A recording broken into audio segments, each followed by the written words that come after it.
reporter contest.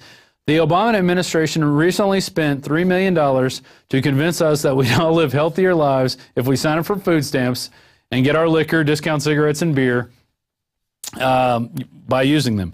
The U.S. Department of Ag has been running the Supplemental Nutritional Assistance Program, SNAP, propaganda campaign for several months now, primarily aimed at Hispanics, the elderly, and the working poor and the unemployed, which include most of Americans at this point. And they're claiming that food stamps help you eat right. And there's one woman that says, I wonder how she stays so fit. What's her secret? Oh, she eats right and she uses her food stamps and stays active. It should be noted that the USDA does not station enforcement officers at the grocery store to ensure food stamp recipients' shopping carts are filled with vegetables instead of potato chips. I've got a confession to make.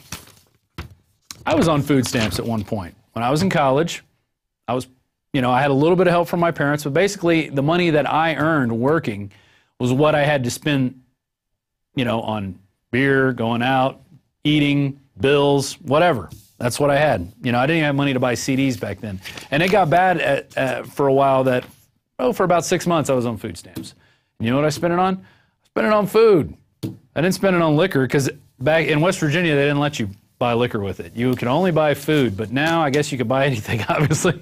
This liquor store accepts food stamps. I see them at the gas stations. What are you going to buy nutritional at gas stations, Michelle Obama and Ellen DeGeneres, who were seen dancing up there? Oh, we're going to teach you how to eat right. You know who teaches you how to eat right? Your parents. And if your parents didn't teach you how to eat right, I don't know. It's not much help for you.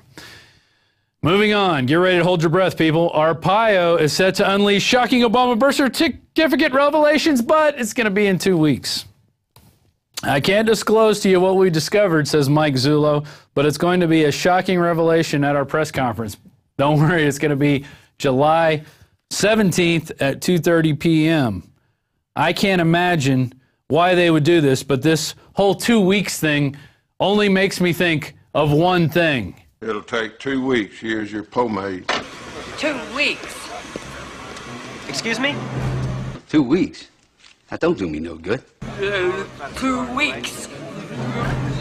2 weeks! Well, ain't this place a geographical oddity? 2 weeks from everywhere. The rebels are...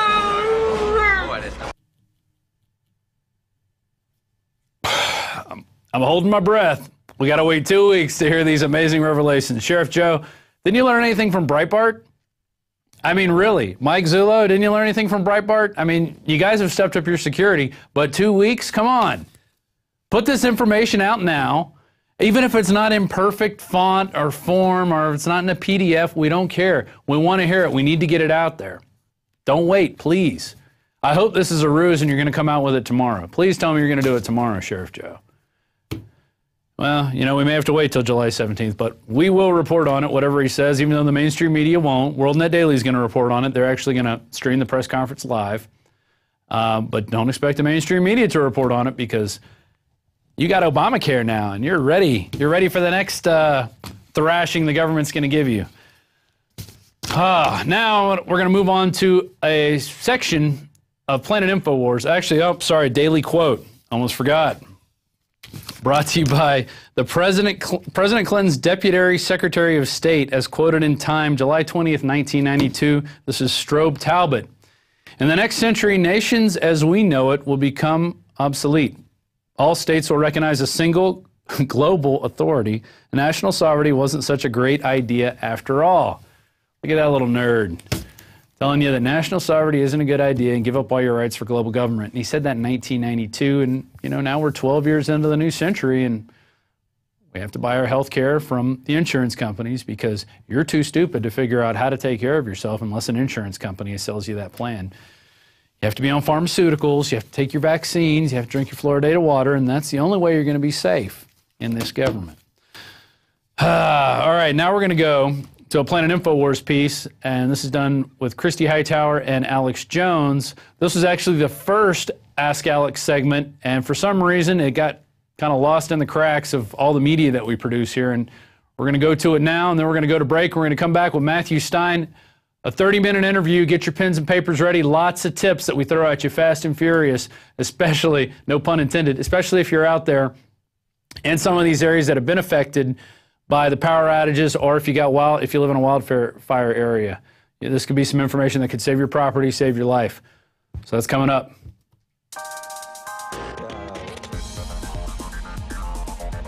Hey, kill Granny, we'll get some money. And playing on the red theme, I got my Tangy Tangerine, Beyond Tangy Tangerine, INFOWARSteam.com. I'm not doing real product placement. They're like, hey, there's cool filters on this camera. Let's do the Rogue one where everything's red but everything else black and white. I said, well, what's red here? Okay, this. And then we've got the Beyond Tangy Tangerine right there. Dun, dun, dun, dun. I'll come around this side table. Awesome. All right, here we go. Thanks. And again, we're setting up some little mini studios around the office as well. Now, come on in here, Lewis. Lewis is also one of the moderators. And so in the future, we're going to have this a little more high-tech for you. But it's important just to churn these videos out. What's up next here? All right, so this is from Catherine. She says, I'm a U.S. expat living in Canada and will be crossing the border into the U.S. this summer. Should I be worried about problems at the border if I'm constantly posting your videos, things about Ron Paul, Agenda 21, Build-A-Burgers, Endgame? I plan to show my Canadian citizenship instead of my U.S. passport. Good idea? Bad idea? Well, you're not really a real expat, I think in the technical sense, if you're just living somewhere else. Yeah, you have to renounce your citizenship. So I don't think you've renounced your citizenship if you've still got your U.S. passport. Number one, you haven't done anything wrong. And if they give you trouble for your political views, that means they're secret police. Generally, that type of stuff's not in the database yet, though they would like it to be. And they treat everybody like crap coming in. The TSA treats you bad. This is about training you that you're a slave. But the fact that you are scared of them retaliating against you shows that their demonization program, their chilling effect program to make you scared is working. So I think the answer is don't be scared of them. Be scared of not continuing to take action. But no, I don't think you're going to have a problem. Nice. Okay. Well, the next question we have is from JD InfoWarrior, and he says, will the banks be allowed to fail and hit rock bottom, or will the U.S. government in its crusade to save these I can't even say that, abominations take the only savings worth left in the American people's hand? Well, that is the plan. I mean, Bernanke is now talking about QE3 that we thought would come earlier this year. But he's like, oh, I really don't want to do QE3, which will further devalue the currency, but I'll do it if you really want me to. Maybe, if banks continue to fail. You got big 6 mega banks that own the private Federal Reserve that are pretty much foreign owned. They are busy imploding the European economy and our economy to consolidate it. Just like banks always famously try to take the farm when there's like one payment left. Right. Using technicalities. And so that's what's going on here. Banks, the big mega banks, not your local bank is actually performing a service, but it's engaged in fractional reserve banking as well. For every dollar on deposit, they loan out 10. So it's all just numbers in a machine. It's fractional reserve banking or money changing. You can debate whether that system's good or not. It always ends up getting abused, probably bad. But we know it's bad when 6 mega banks themselves get the lion's share of government bailouts at 0% interest, then leverage it out 10 to 1, and charge you 25, 30% interest on it. And so these are the guys that are trying to wreck our economy so they can pose as heroes and salvage it. But by salvaging it, it's in the old sense of your shipwrecks on the coast, and under old common law, that means anybody who lives there locally could cut your ship up and basically rob it. In fact, look up the wreckers in history. They would put up fake lighthouses and then have ships wreck and then loot them. But that's basically what's happening there. Bottom line, this globalist system of inflation helps the ultra-rich, hurts the working class and middle class. So it's another form of hidden taxation brought to you by the New World Order. Man. All right, good education here. Macropode asks you, I'm wondering, what would you say to Obama if you had the chance to talk to him today? I would tell Obama that I know that he basically just reads off a teleprompter, and that he's just a Harvard lawyer, and that I understand he's a puppet. And those aren't meant as insults. I would say I understand that you were picked and selective because you're pliable, you're well-spoken, and you're meant to be a front. But you're signing on to eugenics, you're signing on to totally wicked world government, and you need to understand that in the final equation you will be judged for what you're doing, if not in this life, in the next plane of existence. And I would challenge him, if he had any humanity left, to not be part of this New World Order system. I mean, I tell him like they live. I can see. And I see you.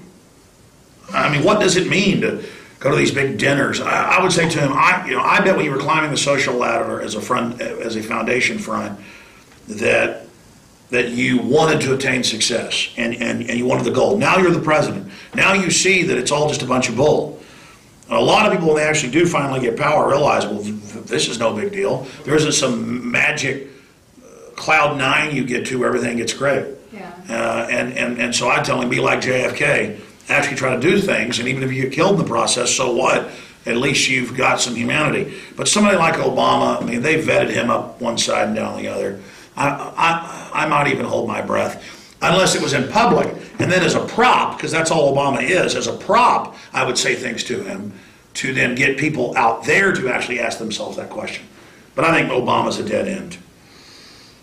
Well, Weedtastic asks you, Alex, will you protest at the Occupy Kimball Castle? Have you heard of it? It's a top 100 Illuminati banksters meeting for the Satanic ceremony in Colorado, supposedly June 21st. You know, people once told me about Bohemian Grove like 17 years ago. I didn't believe in it. Mm-hmm. So will you look into that for me? Absolutely. Because I think I've heard of that castle, but I don't know about that stuff. So I know the globalists have got lots of other meeting places and weirdness they engage in, not just Bilderberg. Yeah.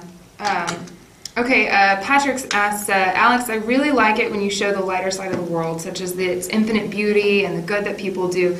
Could you maybe dedicate a show to this idea? Or maybe do more videos of this? I think people would appreciate this and not constant doom and gloom. I have had a long-term idea, but I'm always so caught up just in all the other stuff we're doing, to really talk about the beauty of the universe. It's like an open poem to humanity and the universe.